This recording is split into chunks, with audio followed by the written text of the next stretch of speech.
think I'm gonna grab the tank level if you want to gun it. Yeah. This is a nice looking tank. Oh, there's a chopper if you want to slow down for a sec. Holding, yep. You can get the range of it with the rangefinder and then try to get the... Got it. You got it? Nice. Nice shot. Thank you. Is there a spot behind us? What's the red mark on the map? Holy crap. What just hit it? Holy crap. These things explode? Ah, there's a tank. Oh god, I'm still alive somehow. Woo, that's close. Holy crap, I'm getting inside. Oh wait, you can probably get underwater here. Oh, yep. Nice. Immersion. Literal immersion. Immersed in the water, dude. Immersed in the water.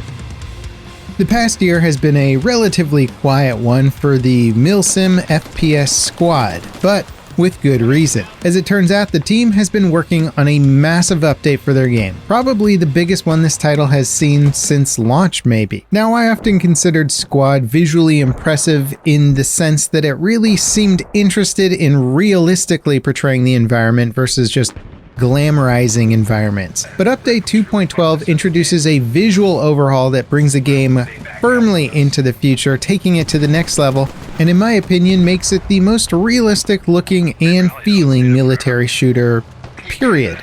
And before we get into all the awesome details, first I have a quick word from today's sponsor. Today's video is brought to you by Squad Battle. It's a new team-based battle royale currently in development, and they're having a big playtest starting today. The game pits 60 players in teams of 3 against one another and offers a huge roster of heroes to play as. The art style looks really fun, and a unique aspect of it is there's a big emphasis on both melee and ranged combat, so it gives you a pretty big variety of skills that you can bring to combat. Players can carry up to 2 weapons and switch them out at will, which makes the battle more strategic and fun. Squad Battle also puts a big emphasis on interacting with the game world to give you a strategic option, like using zip lines to move around quickly or a jump pad to shake off an enemy that's fighting you. Apparently these are going to be crucial to your victory. If you're interested in Squad Battle, use my link below to join the playtest. You can also wishlist the game on Steam. And since the game is still in development, joining the playtest gives you an opportunity to provide feedback for the developers. If you're looking for more info about the game, you can check out their Discord servers, also linked below. They offer sneak peeks at upcoming content, and it's a great place to give feedback about your experience. Thanks to Squad Battle for sponsoring today's video. Alright, back to talking about Squad's epic update. Now, the biggest improvement here is the lighting engine. The maps have way more accurate looking natural lighting. And looking back at my old gameplay recordings of Squad, it's actually kind of crazy just how big of an upgrade this lighting overhaul has been. The older versions of the game almost look like the lighting is simply missing from the engine. Now the exterior areas have a real sense of atmosphere and environmental density. According to the devs, they've made highlights brighter, shadows deeper, enhanced contrast, and cleaned up the color to be more accurate as well. And on top of just enhancing what was already there, the devs have also completely reworked dynamic shadows. In previous versions of Squad, setting the game to low shadows gave you both a competitive advantage and more FPS. The lower you set your shadows, the fewer shadows you saw in the distance. And this could easily reveal enemy players in windows and other areas where shadows would have helped them blend in normally. Update 2.12 makes shadows render all the way at a kilometer away on all graphics settings. And the devs have also massively optimized the dynamic shadow systems to run 10 times faster. So it's possible that you might even get more FPS on a higher shadow setting than you've used to in the past. Muzzle flashes also got some special attention with the update, with the maps looking more natural and atmospheric. Enemies blend in more, way more. It's gonna be very challenging to see people. And to compensate for this, and to also just make it look more real, muzzle flashes are now much more pronounced and dynamic. Basically, when you shoot, you might be giving away your position to anyone who has line of sight. The trade-off is that until you shoot, well, you're slightly harder to spot. In first-person perspective, the new muzzle flashes aren't too noticeable, but they do look way cleaner in third person, and I found them to be the most noticeable when someone is firing from, say, like a dark window. Now, the graphics option menu has been updated to make everything a bit more straightforward and reflect the performance changes that it offers. The devs say you should pay particular attention to the shadows and ambient occlusion options, if you notice any big performance hiccups with this update. Overall, I think the visual improvements are the perfect complement to this game, which puts so much effort into realistically portraying modern combat.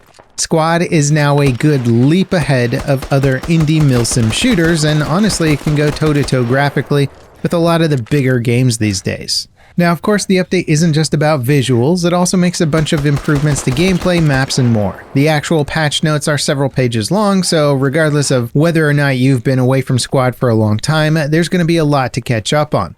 I'll stick to the main items for this video, but I'll put a link below if you're interested in the full patch notes. A cool new feature is that flag capture speeds for objectives now scale with the player count, and matches with a majority of players on one team will have reduced capture times to compensate. And this should help mitigate match progression problems when players are still trickling in at the beginning of a round. The devs also added a buddy boost mechanic that lets you jump on a crouching player to reach higher spots. Only one player can stand on another at a time, so no leaning towers of dudes or anything like that. This mechanic is great on maps with lots of walled off building areas. Just keep in mind that you stand out like a sore thumb when climbing over a tall wall. Soldier ragdolls have also been updated to fix several issues. Dead players will fall in place much more consistently. The poses that killed players end up in look much more realistic as well, and bugs that make ragdoll soldiers act funky have been addressed. Now, vehicle explosions, which in my opinion have always looked fantastic from the get-go, they now deal damage to infantry players in close range, making the whole experience just feel much more realistic and dynamic.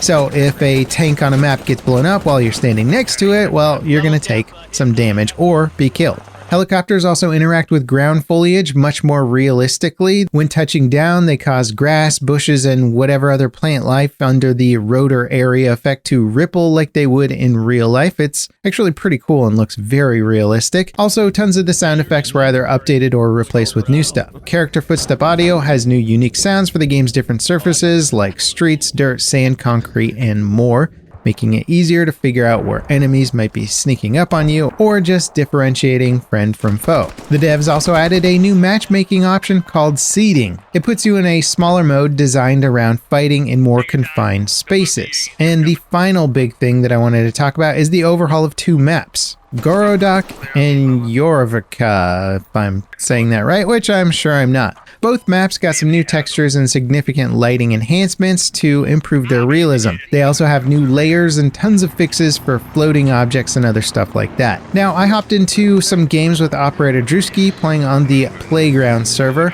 and as always, I'm pleasantly surprised by the fun and even kind community of Squad.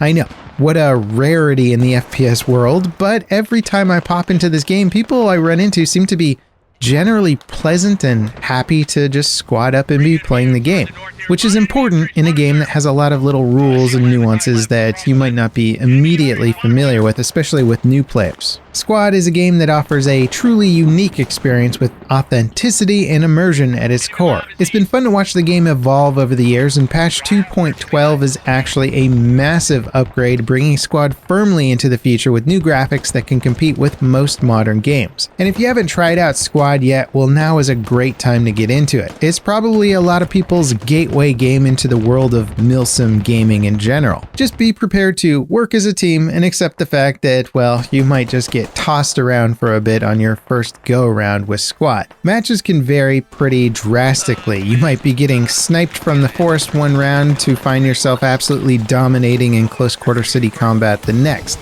It's hard to know what you're going to get with Squad, but chances are you're going to get something new every time. As always, guys, thanks for watching. I hope you enjoyed this look into Squad's latest update, and I'll see you next time. This is Level Cap signing off.